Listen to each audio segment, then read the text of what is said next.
The idea is AI is here, and so we just actually did an article for, was it R&R magazine, Claire, I think it is. CNR magazine. Yeah, CNR, that's right. Yeah. And we're up to part 2 now. the subject of the CNR magazine article is AI in business and how we can tailor it and use it for our businesses. And so what we've sort of seen in the past quick succession in the last couple of years is this AI trend. And then I don't know if many people know, but as of midnight last night, Google just released its 4th update algorithm for SEO, website SEO. So with the change of AI, last week, Wednesday at midnight, was AI search, which hasn't been. So it's a new search engine in the market, and the Google shares dropped 20% in 9 hours just from the release of AI search. So I'll show you what AI search is so you can have an idea. So you've got obviously your search engine, Google search engine, where you just type in, and you might go carpet cleaners near me. And the problem with Google is that you get all these ads, sponsors, all this money grabbing before you even get to a website. And the difference with chat, GTP or chats, is that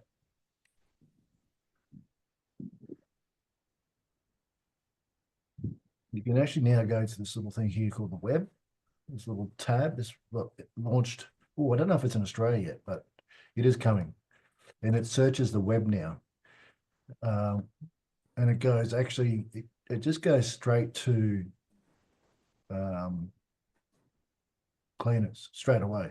So what this means is the search pattern of clients is changing as people understand AI technology and how to use it. And 70% of people search things on their phone. And with the release of Google search Wednesday last week, there was 200 million searches within 12 hours, I think it was, of the release. And I can't remember or name another company that had, 70 million, sorry, 70 million active users in a 12-hour from launch. So this thing's huge and it's moving quick. But what does that mean for us? Well, what it means is that the days of paying for Google Ads, Google search, getting your SEO ranking to the top is changing. We have to look at what is actually happening, where people are searching, and how we use this for our business. So this is just one aspect of AI in business. And we'll go into this. Like, this is something we can go into quite easily. So the search SEO is completely different to set up your website on this sort of search and GTP other than Google or Bing. So it's not the same anymore. So the other things you can do with AI is looking at things that are currently in your workforce that take time. And that's the main thing we're going to look at today is how can we expedite or move the needle quicker where we understand that things are getting tighter. Insurance companies are obviously trying to reduce costs, and so are business owners. And some of the things we can look at is you can look at loss of business. You can look at how to retain clients. Obviously, we know that retaining clients is a lot easier than getting new clients. How can you look at your books a lot quicker? So with AI, you can actually input whole pages of data into AI, and it can analyze it in a couple seconds. And then from that, once the data has been analyzed, you can then ask it as many questions you want, and it can provide those answers as long as it's in that document. So the easiest way to understand this is if you've got a website, there might be 40,000 pages on your website.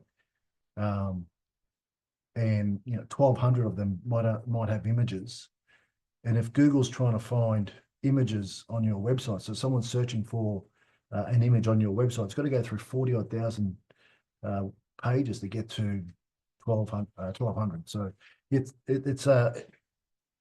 a way of how do we get this data quicker.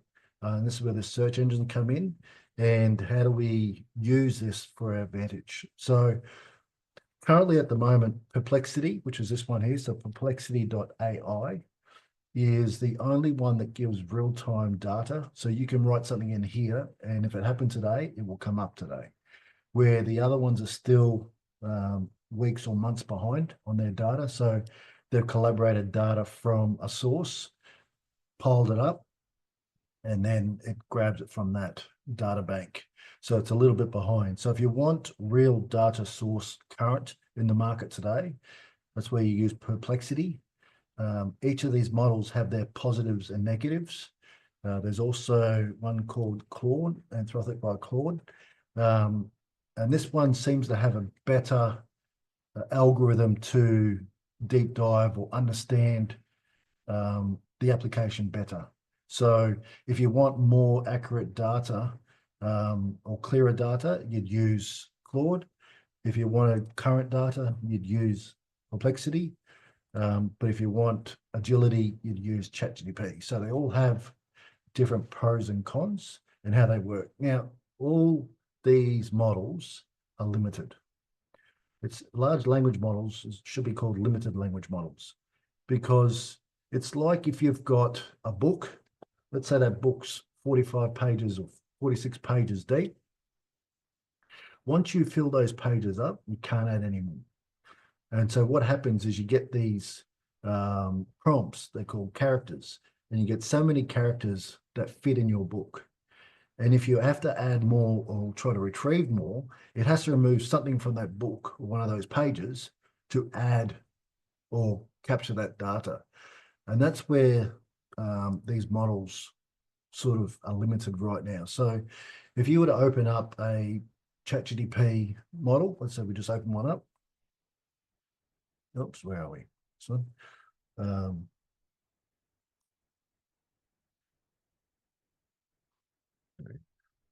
If we were to write something like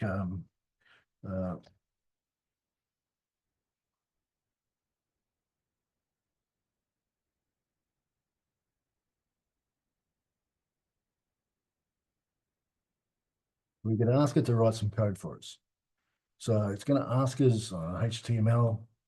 Okay, so this here is the book being filled up, the pages being filled up. And so what happens is that we've now got these characters on this page. So if we want to ask it more questions, just say there's more than just the one page in a website. Let's say we want to add our services. Well, now it's going to have to add some more pages. Let's say you wanted to add images. It's going to have to add more pages. But now it's got to read and connect and everything. So now it's going to have to add more pages. And then you want it to go to a local server because you don't want to serve it off your own computer. So now it's got to add more characters. And so by the time it gets to where you want to get to, it's probably only going to be 4 pages legible. It might have 50 pages on there, but they don't connect or they don't work together. And so all these characters here, you can now keep adding to it. Add. And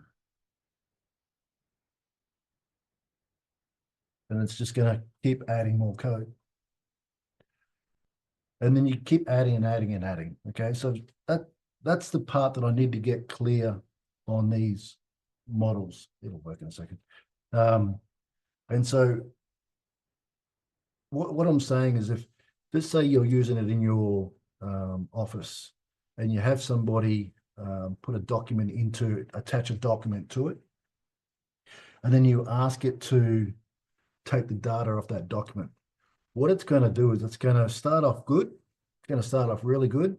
But then the more information you ask it to do, it's going to what they call hallucinate or lose its track. And it doesn't know where it's going. And so you have to use these models as a once or twice off model. You don't want to keep using the same prompt over and over and over again. Otherwise, it just goes off track. So let's just go again. Now, this is the beauty about these models is that like we've all heard of chatbots and all that sort of stuff, where you can use more than one model at a time. So let's just say I want to grab some data from here and say,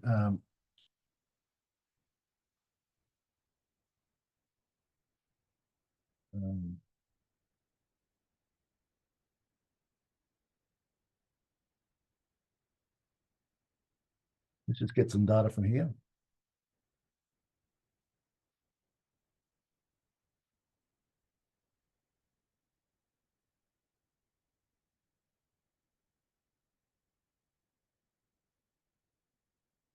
So now I've got data from one side.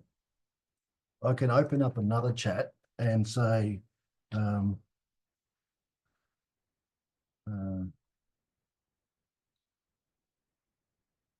create a chart.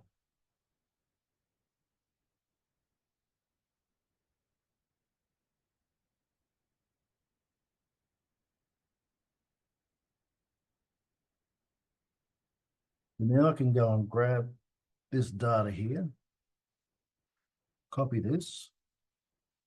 I can paste this into here, hit enter.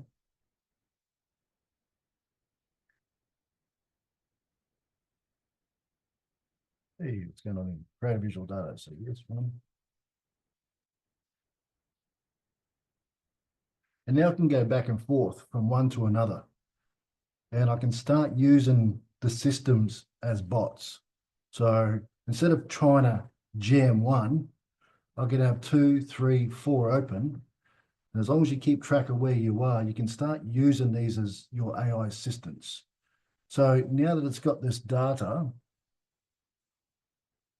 I can use this data. I can publish this, copy and paste it. It's just created this for me.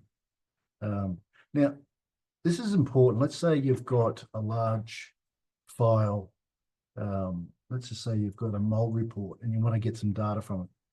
You can apply that data into Perplexity. And then in another folder, you could also have, say, the S520 standards attached. And you can ask one to capture the data. Then you bring it into the one with the S520 standards and you go, okay, well, I have this data based off the S520 standards. What are the recommendations? Blah, blah, blah, whatever what it is. And then you can also have another one open that has other data inputted into it. And it might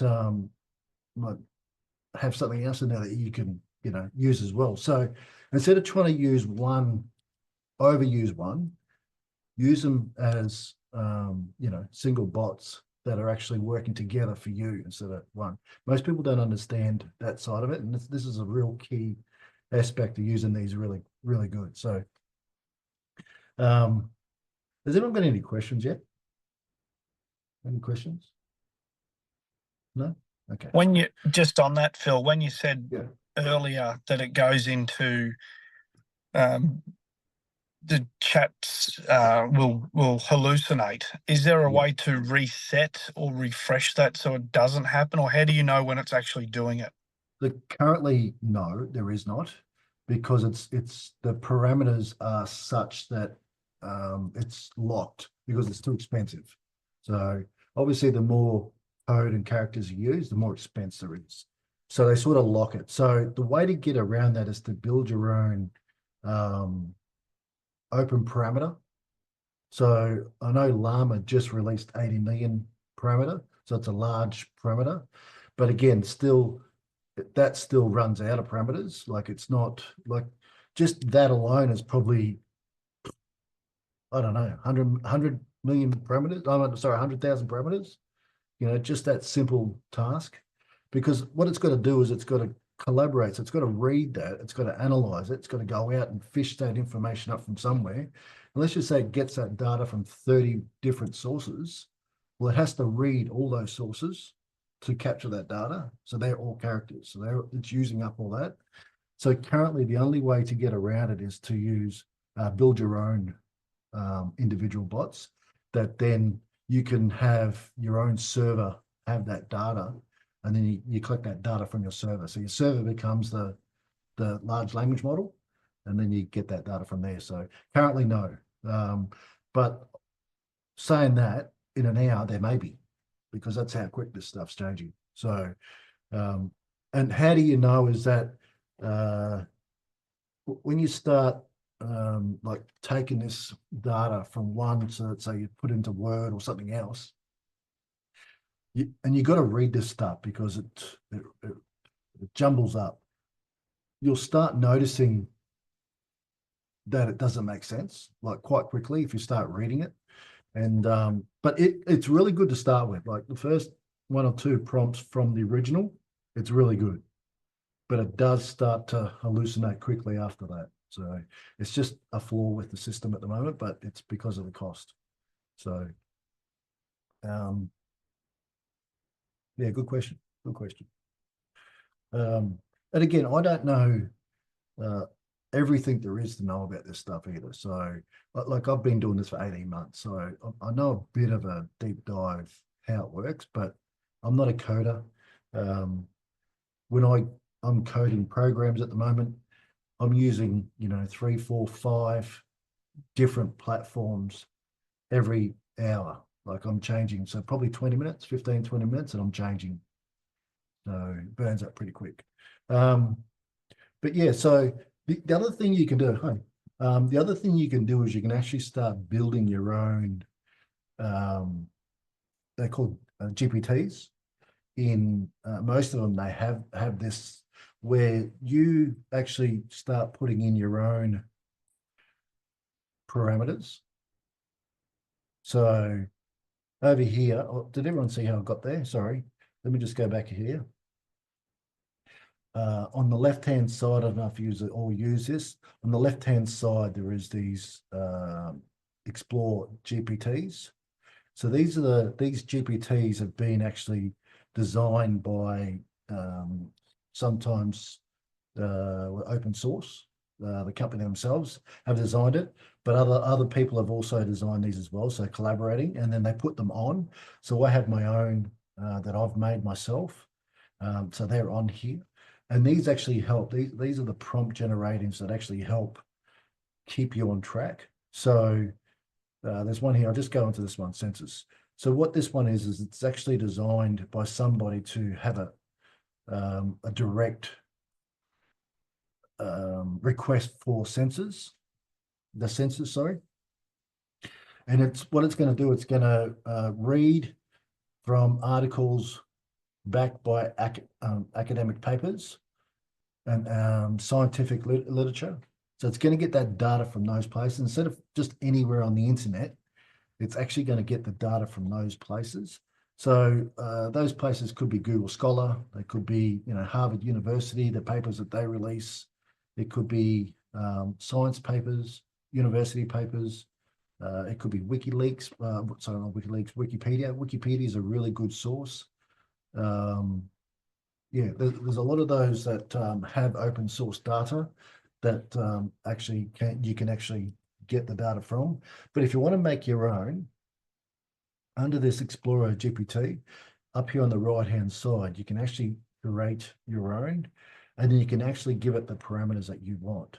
Now, the best way to do this is to actually use a GPT model to curate these for you. So let's just say you want a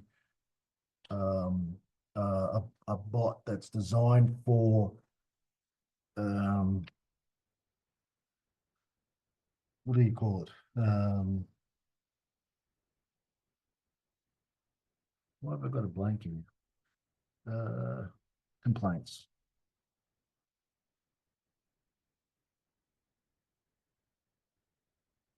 And I'll get into how you actually write these things better as well. So let's say you want to write a complaints, you know,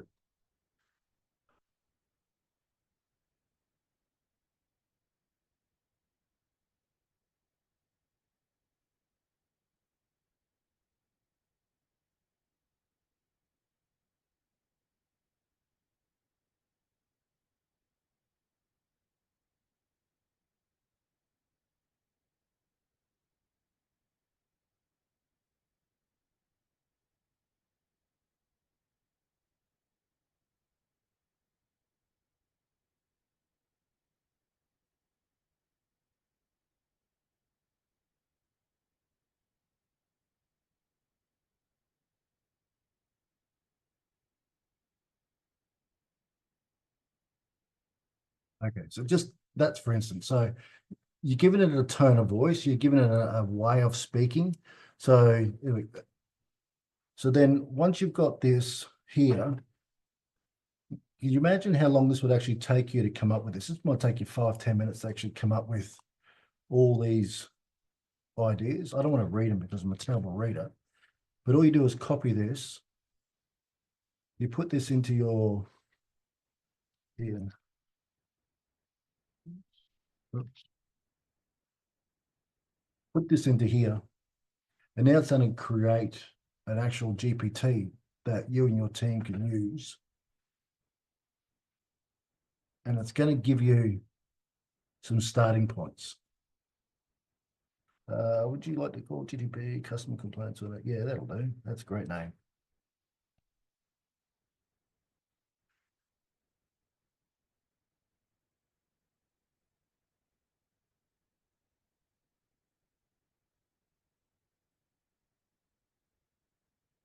Uh,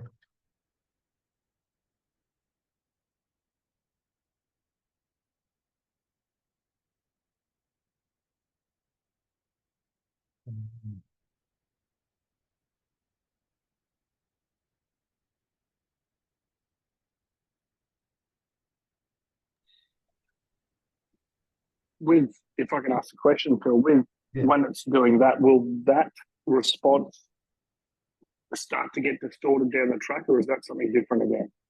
No. So what this is going to do is this is going to be the like the prompt that instead of asking it to do this all the time, like give it a professional voice, the whole thing that we just gave it to do. That'll be. Whoops. So here, it's going to provide this direction every time that we start up a new one. It'll provide this direction. So instead of asking it every time to go begin with a warm greeting, thanks, blah, blah, blah, provide clear, concise explanations for the situation policies, use a professional yet conversational tone. So instead of writing that every time, now what you can do is you can open and close this, and it has that already stored in the background. That's its prompt. And so customer complaints, so create this. Oops, anyone with the link? I'll provide this for you, so you guys can have this.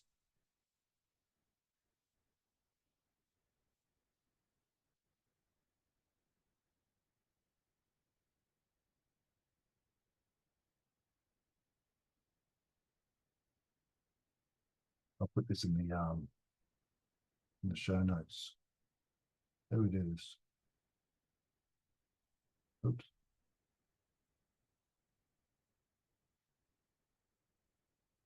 You guys can have this if you want. So if you've got a complaint from somebody, if it's an email or whatever, you can actually just attach it and put it straight in. But let's just say the complaint is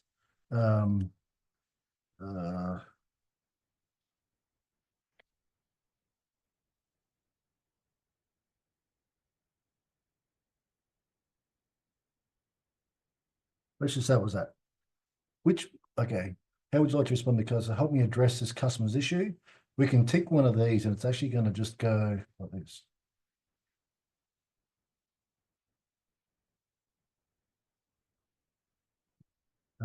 What did I say? Oh, it turned up.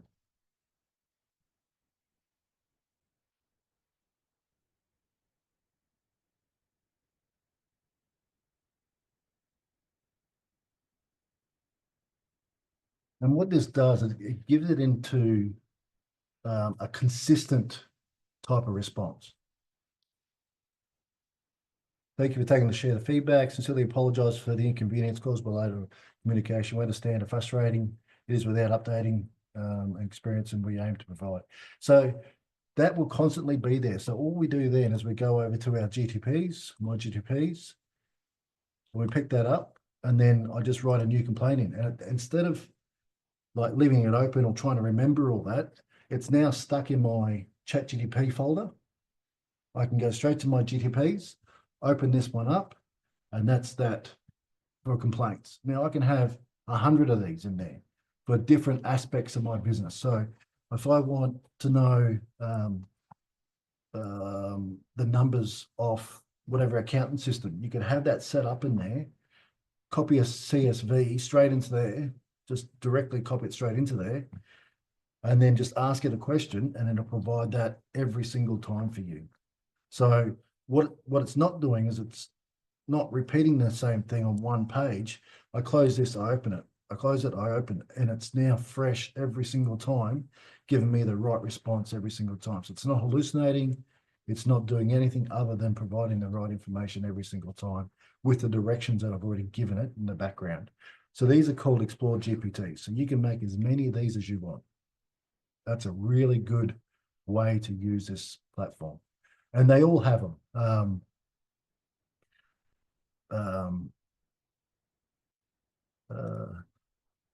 So they have this thing called console. This is a console for Anthropic or Claude.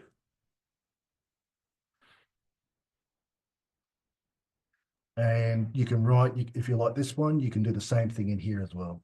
So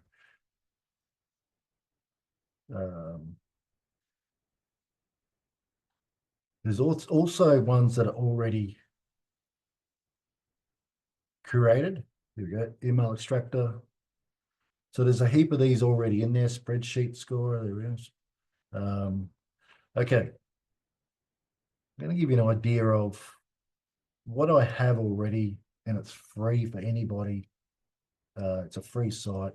It's a Reddit site. So I add these into the chat so you guys can have these. And I add to these constantly if I see something interesting, or I think it might help. In here is, this one here is mind-blowing. So these are some of these websites that I've found that are really good. So you can go through these and just click on them and they'll work for you. So that one.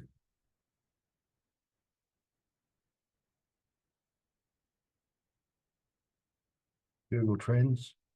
Yeah, these are just useful websites that actually I found another one. This is a good one too. I don't know if you've heard of Ahrefs. So if you want a keyword, so you want to find a keyword. This is a pretty expensive site, but this is actually a free section of it. And they don't advertise it, but I found it, so I put it on here. And it tells you carpet cleaning itself is very hard to rank for. But if you want to find some keywords around your keyword, you can, it tells you how hard they are. But what you want to do is you want to have a look at the volume of search as well. So more than 1,000, less than 1,000, more than 100. And so if you're starting to write a blog, an article, website, whatever it is, you've got to start looking at these keywords. And this is a good way to do it. It's a free generator for you. So Ahrefs, it's really good.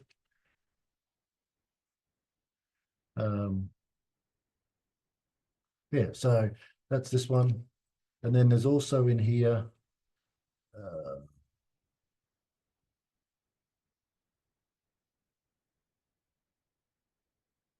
I want to show you. Yeah, general prompts. Okay, so I want to talk about prompts and how they work. So the prompt is what you class as your search bar. So when you type into any of these large language models, I'm going to give it to you as simple as this. If I say the word run, what does the word run mean? Now, the English language just doesn't mean one simple terminology. So if I said the word run, is that jogging? You know, get up to a jog and then you start running, or are you running down to the shop to pick up some milk and bread? You know, the word run isn't just one single word. And so when you type anything into Google search bar, large language model, any of these, and you don't give it enough context, what it does is, and especially in Google, how Google works is by, if you type in the word run, it's going to say, okay, well, this is runway ML, run carpet, run. It's going to give you suggestions of what it's going to think you're looking for. But I'm not looking for any of these suggestions. Sun.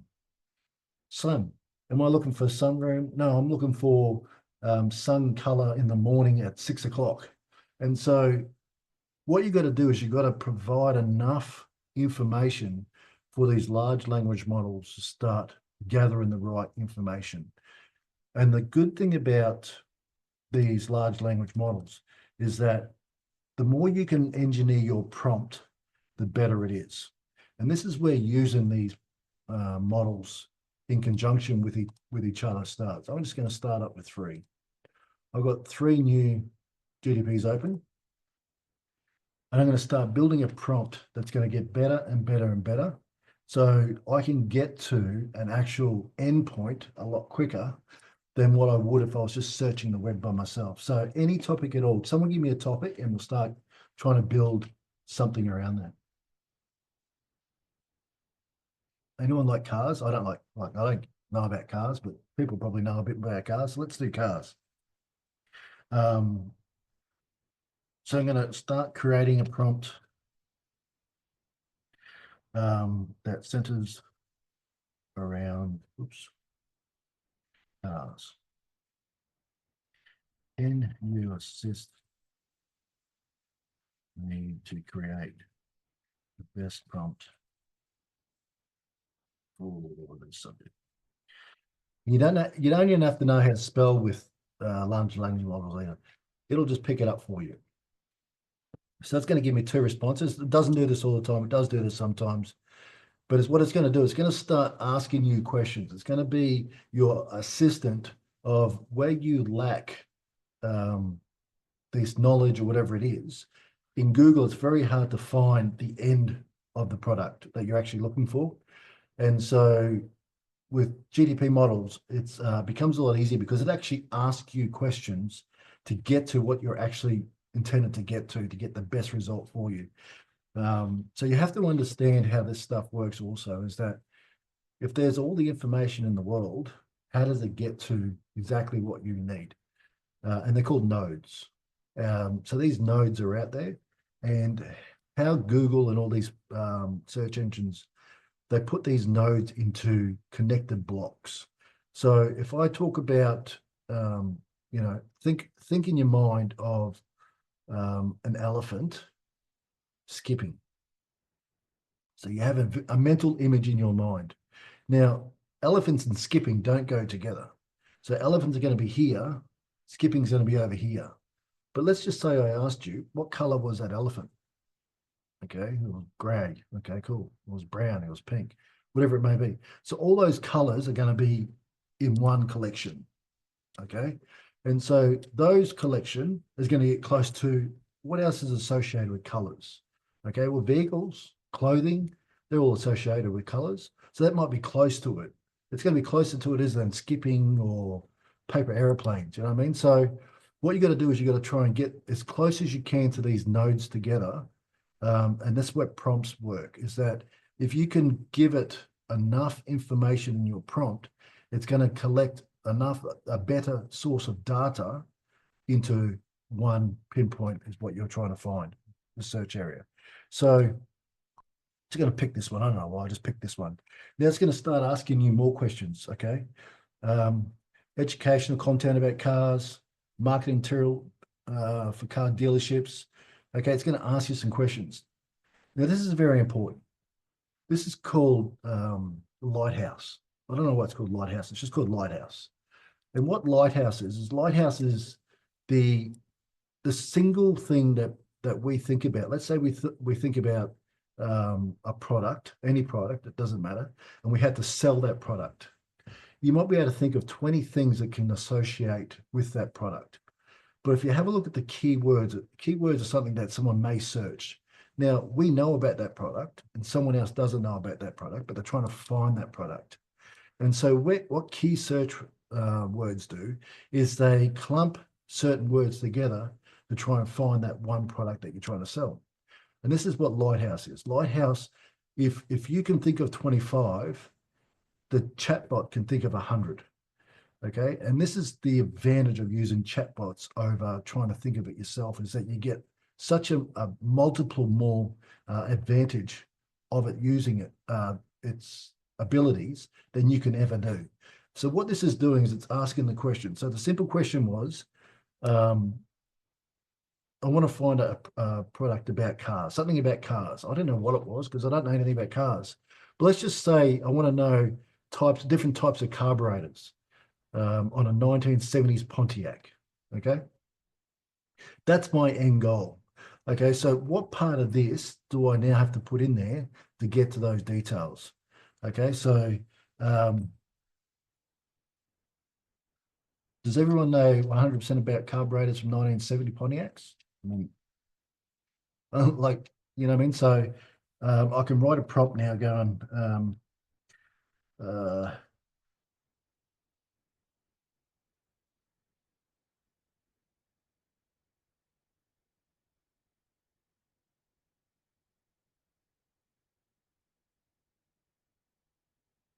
Pontiac, I don't know.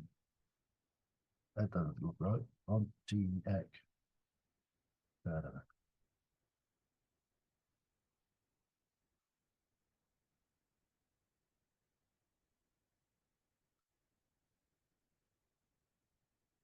Okay, so now I'm going to take this prompt.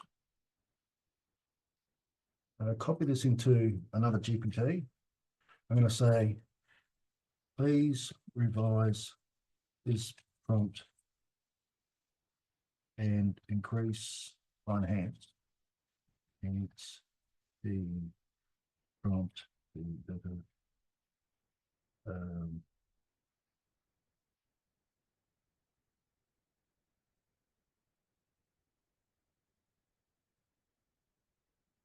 I'm going to let that one go.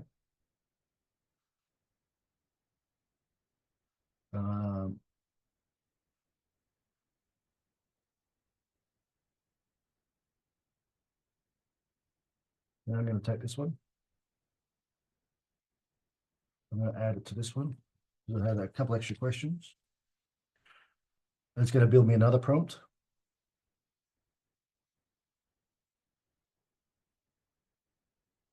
Here we go. So now it's asking about different types of Pontiacs, GTOs, Firebirds, performance. Let's just say I'm happy with that prompt now. I'm still going.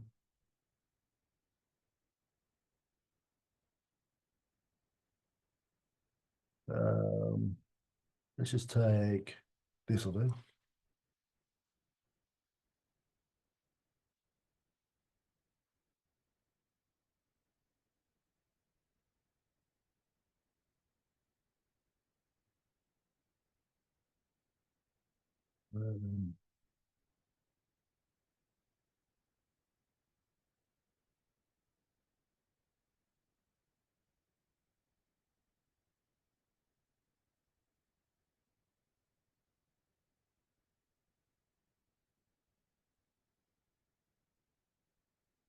So now I've provided it with a bunch of information about the motor, the vehicle, probably the weight of the vehicle, all those sorts of things. And it's going to give me a better response to actually drill down to the answer I want.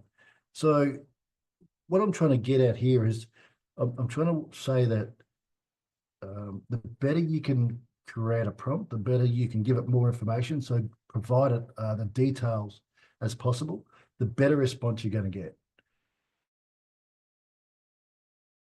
The clearest to the actual answer that you're trying to get to. So you can use, that's probably not a good example, but you can actually use these models together to create a better prompt. So prompt engineering is very, very crucial. And I know up until about 6 months ago, I think as a prompt engineer, good prompt engineer, you're probably getting $150,000 to $300,000 a year. Now you can't get a job because of GPT. So as quick as it come, that job, it's gone as quick as possible because people are understanding how to actually create better prompts. Okay, so I want to get back to a bit about Google search, how search engines, how we're using the new models to figure out how we can get ourselves up higher in a search on a GPT model, search engine model. How this works is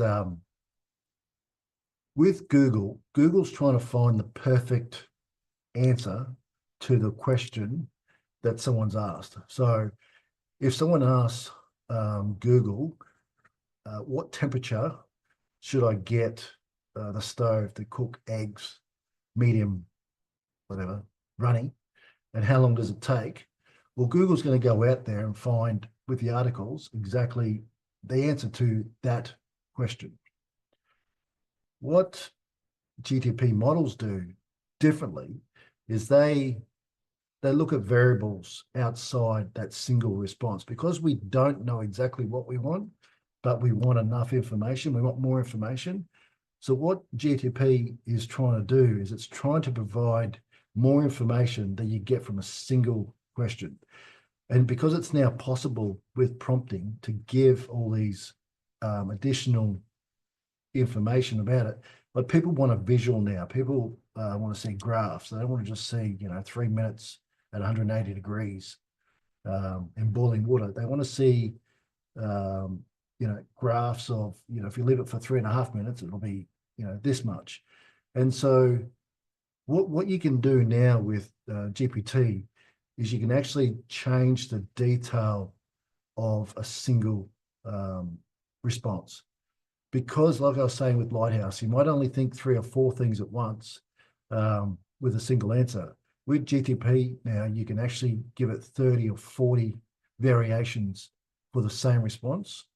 And so that's the difference between how Google search is working and GTP search is working, is that you have to provide it more details, more information that is outside a simple search. So what it means is that if I just provide AI data-driven information onto my website without changing anything, well, it's already got that information because I've grabbed it from that information. But it's about collaborating that information differently into a way that gives a better response, a better visual. So when you search on ChatGPT now with that search engine on this web, what it provides you, I'll show you what it provides you. So images, it also graphs, diagrams, all those sorts of things. It tells you where the information comes from, a lot easier now as well.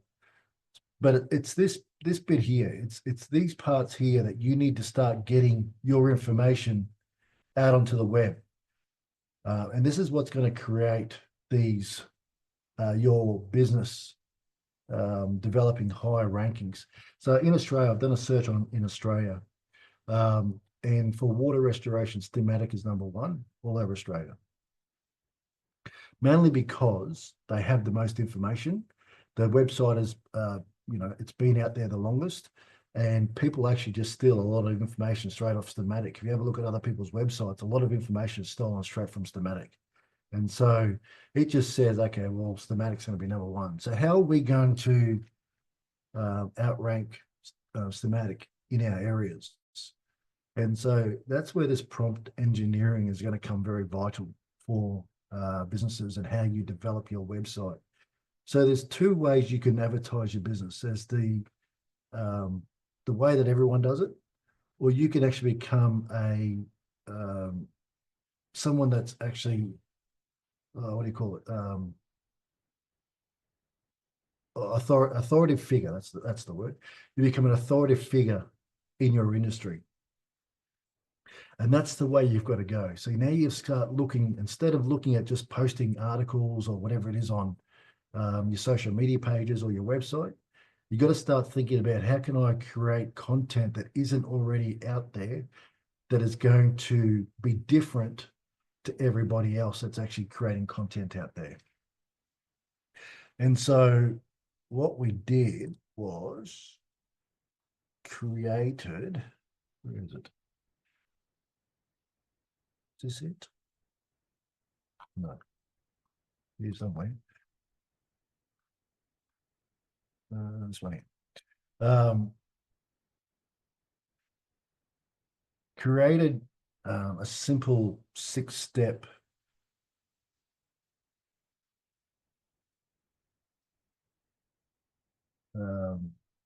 direction. Let me just do this in a couple. For you to start following. It's going to be important. I'll go through what this actually means. It's going to be important that you start doing this with the way you start providing data or information out to the public. Storytelling, it's all about storytelling. So when you tell a story, good storytellers have there's context and there's conflict. So there has to be a reason for someone to reach out. So there has to be some sort of reason, and then there's going to be a conflict. They can't do it themselves. That's why they're reaching out. And then there has to be context behind, okay, well, you know, and then, therefore and but. So when you're telling a story, to keep people engaged, you got to use these words, therefore and but, and you got to stop using and then. And then are finishing sentence words, where therefore, and therefore we did this, and therefore, but then we did that. They're continuation words. And so you got to start using these sorts of context and words in your sentences to actually start building this authoritative, whatever you call it. When you're writing, put it into rhythm. So if you just write a article and every sentence is 5 words long, it's a start and a stop, start and a stop, start and a stop. It's very consistent. So what you got to do is you got to break that up. So you might have 1 word, stop, 2 words, full stop, 8 words, full stop, 3 words, full stop, 15 words. So you got to break up your sentence pattern as well. And that keeps it continual. So people want to listen and learn. Tone. So these people, if you listen to how they speak, their tone, they don't speak at you, they speak with you. They're engaging. So you want to hear what they have to say. They're very engaging people. I don't know if you know about this Emma Chamberlain. She's a new one on the scene. She's quite unique, so check her out. But this guy, Casey Neistat, he's a New Yorker. He's got 8 million followers, and you go, what does he do? He just talks like his day to day. He rides a little scooter thing around, and he's got a business, but he just talks to you. But he's got 8 million followers. So, you know, so there's a style in how they do it. And by having this style in your prompt, it gives the prompt engineer, it gives it a way to, you know, fill and build your articles.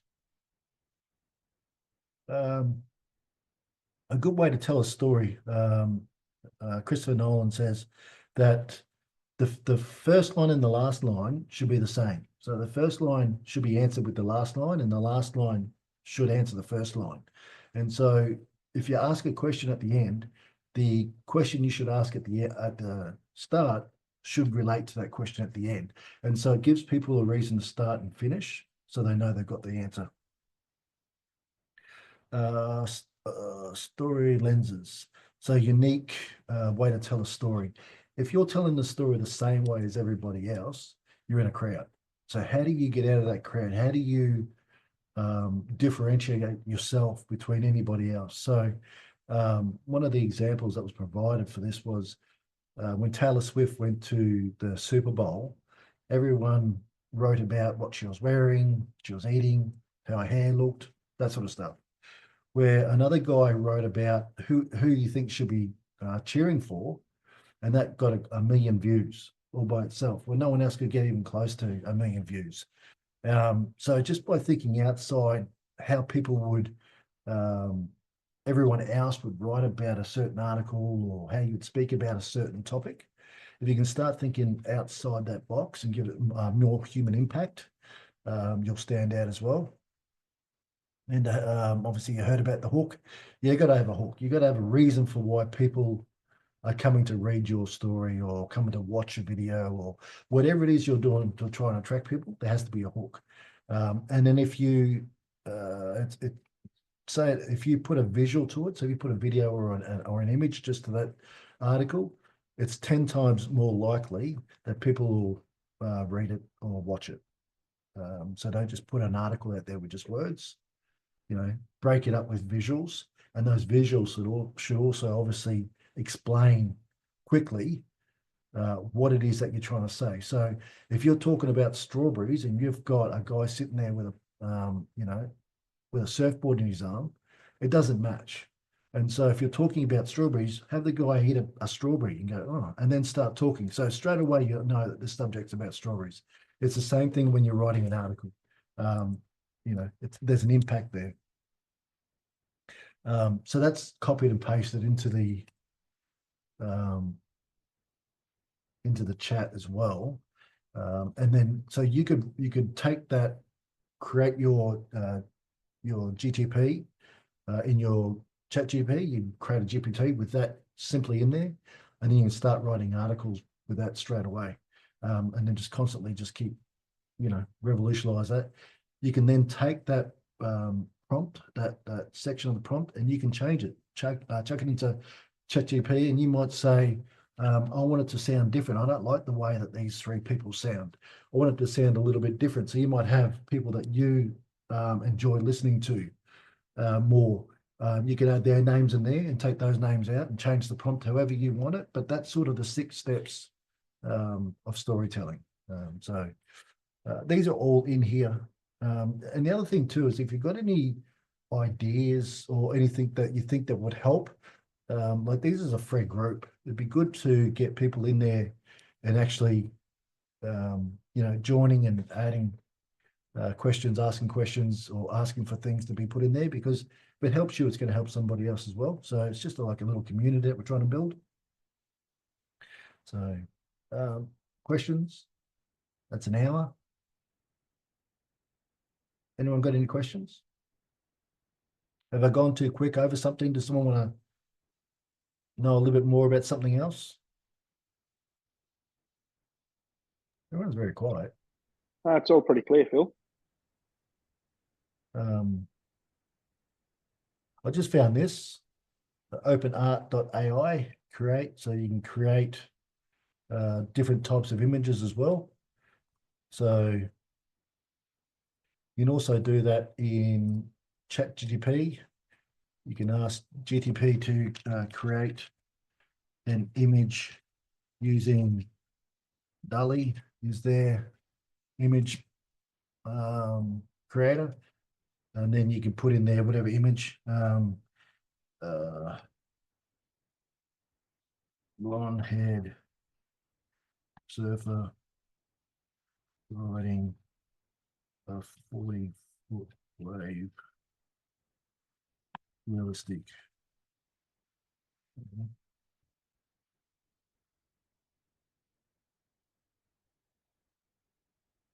It's not very good at creating images with people with hands or touching, grabbing stuff. So I've tried carpet cleaning, I've tried restoration. It doesn't really work really well. So maybe I could start building a prompt that will do that, but I haven't done that as such. But, you know, these are generated images that no one else is going to have, because these are completely different every time. And the good thing about, once this works, the good thing about this is that you can just keep regenerating images. So if you've got an image that you sort of like and you want to make it different, this is taking a while. You want to make it a bit different, you can actually, when this loads up, I'll show you how to regenerate a new image.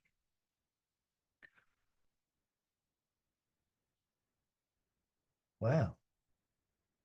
It's the longest I've ever seen it take. Dial-up internet in America. It's crazy. Seems that was an issue generating the image.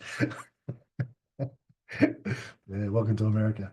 So anyway, DALL-E, DALL/E is ChatGPT's image creation tool. There's a lot of them out there as well. There's also these sorts of things as well. So these are just applications that are out there in the market. And let's say you've written something. Yeah, I did a test today. Let's say you've written something and you want to, see if it can it'll word better. Just say you've wrote it, but you don't like how it reads. Is you can actually just put it in something like this and say friendly voice, and it'll just automatically change it for you and create. I've got internet. I do. It'll just create another response for you. Yeah, so this is called Jasper, app.jasper.ai. I'll put that in there as well. So that's really good as well. Another one is called Hemingway. Hemingway is very good for Hemingway. Hemingway is very good at changing from AI speak to human speak. So that's a very good program. And then the other thing I want to show you is whoops, what it can do now is we created a daily podcast.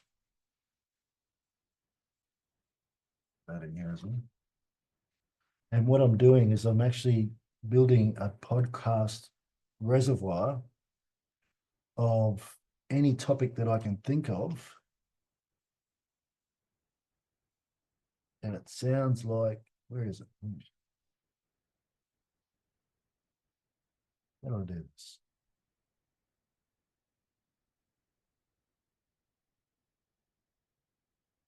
How do you play these things? Play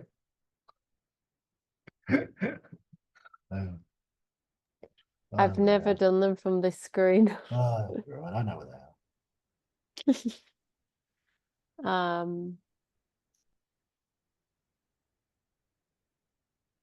They should be on.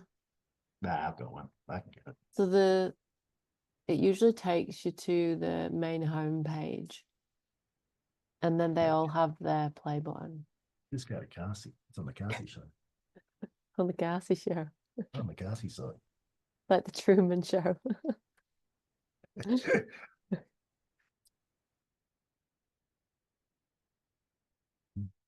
Welcome back, everyone. Today we're taking a deep dive into something I think we all take for granted. Oh, and what's that? Disaster recovery. Ah, interesting.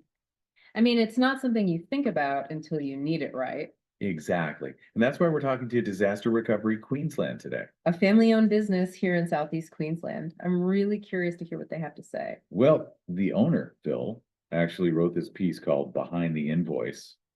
And it's pretty eye-opening. What's his tick? He talks about this whole hidden world of restoration. Okay, I'm intrigued. What does he mean by that? Well, for starters, they're on call 24/7. Wow, I guess that makes sense. You never know when a disaster will strike. Okay. So why I show you this is because this is free. And it takes roughly about 5 minutes to create one of these podcasts once you have the subject that you're after. And so what I'm trying to do with disaster recovery or my sites is I'm actually trying to provide something different to the client. So they've got something else that nobody else has got. What we're talking about with that, the marketing side, is that people can now listen to the services and what we do with those services. And then on my other parts of the site, I can actually have, I've got that too.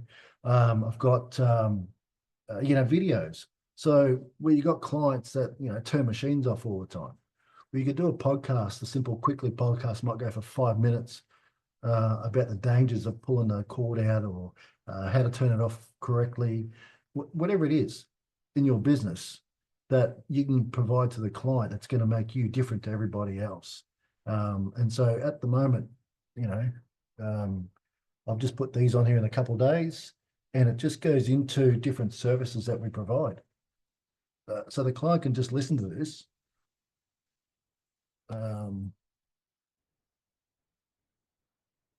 The client can just listen to this and listen to what actually happens with a fire claim.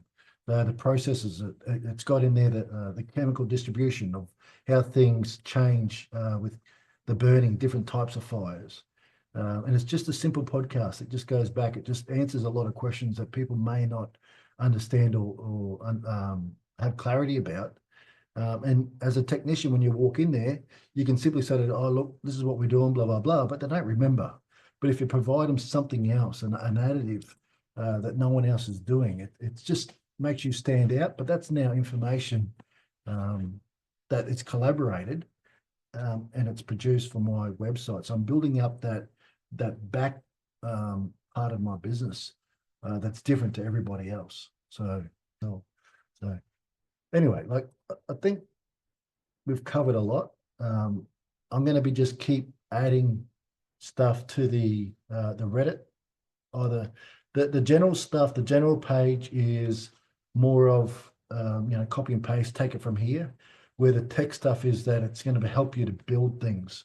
So if you want to start building applications or build out funnels, SOPs, all those sorts of things, you can grab it from in there.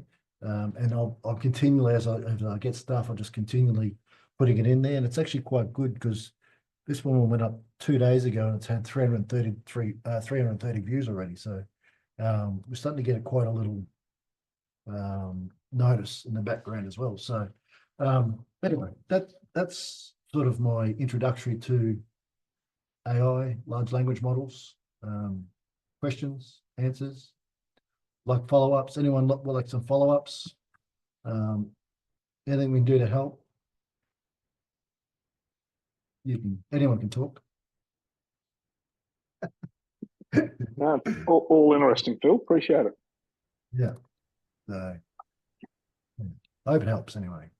I can post things on the Facebook and LinkedIn as well if anyone wants to pop a question over, and we can post it out that way. And we do put stuff anyway free on CARSI as well. So there's plenty of stuff that goes on CARSI, the website, our Facebook, our LinkedIn. We put stuff up.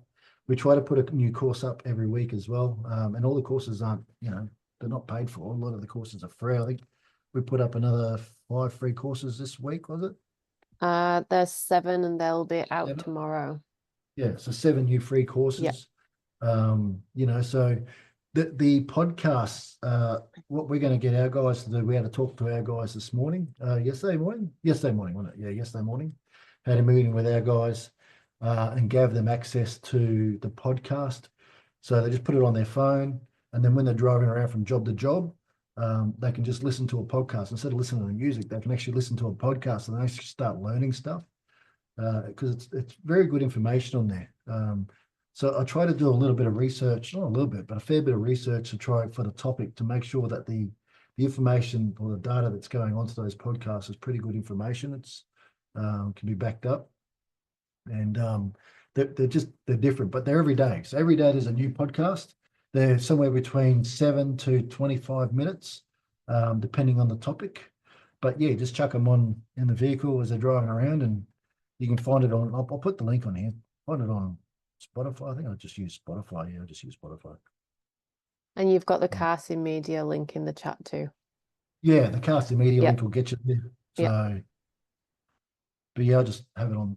Where's that? On Spotify. Let me just share this. Copy link. How do I do this? Oh no, I'll just send it to you, Claire. I'll Maybe put you it can on. maybe you can just send an email out.